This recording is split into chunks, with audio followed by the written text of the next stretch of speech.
आज मैं श्रीमद् भागवत पुराण प्रथम स्कंद 17वां अध्याय महाराज परीक्षित द्वारा कलियुग का दमन पढ़ने जा रही हूँ। कृपया आप लोग भी इसे श्रवण करेंगे।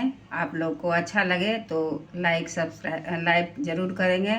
हमारे चैनल पर नए हैं तो सब्सक्राइब ज़रूर करिएगा। तो आइए सुनते हैं। ओम नमो भगवते वासुदेवाय। ओम नमो भगवते वासुदेवाय। ओम नमो भगवते वासुदेवाय। ओम नमो भगवते वासुदेवाय। ओम नमो भगवते वासुदेवाय। सूत जी कहते हैं, शौनक जी, वहां पहुंचकर राजा परीक्षित ने देखा कि एक राजवेशधारी शूद्र हाथ में डंडा लिए हुए है और गाय बैल के एक जोड़े को इस तरह पीटता जा रहा है जैसे उनका कोई स्वामी ही हो।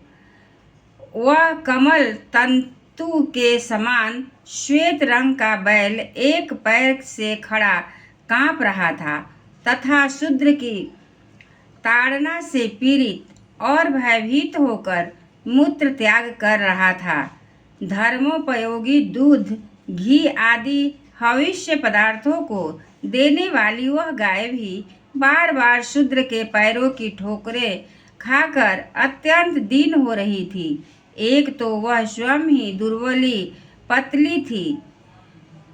पतली थी, दूसरे उसका बछड़ा भी उसके पास नहीं था। उसे भूख लगी हुई थी और उसकी आंखों से आंसू बहते जा रहे थे।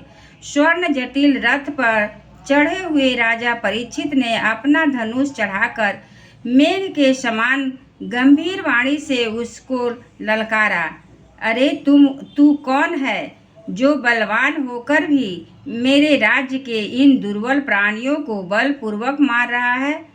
तूने नटकी भांति वेश तो राजा का आशा बना रखा है, परंतु कर्म से तू शूद्र जान पड़ता है। हमारे दादा अर्जुन के साथ भगवान श्री कृष्ण के परम धाम पधार जाने पर इस प्रकार निर्जल स्थान में निरपराधों पर प्रहार करने वाला तू अपराधी है, अतः वध के योग्य है। उन्होंने धर्म से पूछा, कमलनाल के समान आपका श्वेत वर्ण है, 3 पैर न होने पर भी आप एक ही पैर से चलते फिरते हैं। यह देखकर मुझे बड़ा कष्ट हो रहा है। बतलाइए,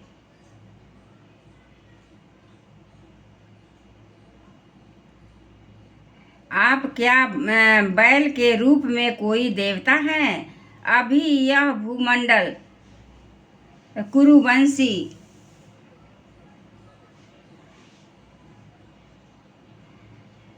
नरपतियों के बाहुबल से सुरक्षित है। इसमें आपके सिवा और किसी भी प्राणी की आंखों से शोक के आंसू बहते मैंने नहीं देखे। धेनु पुत्र, आप शोक ना करें, इस शूद्र से निर्भय हो जाएं।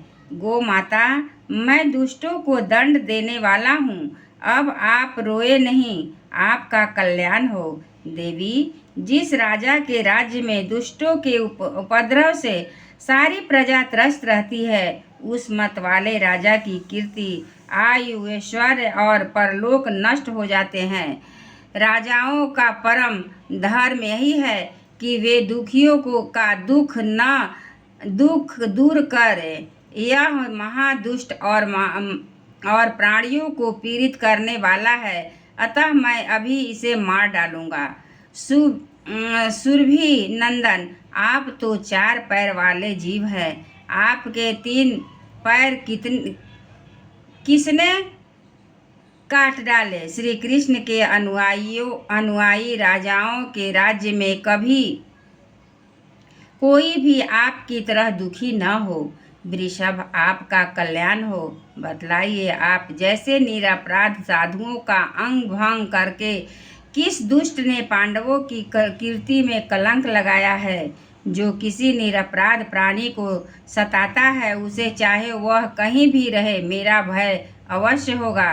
दुष्टों का दमन करने के लिए साधुओं का कल्याण ही होता है।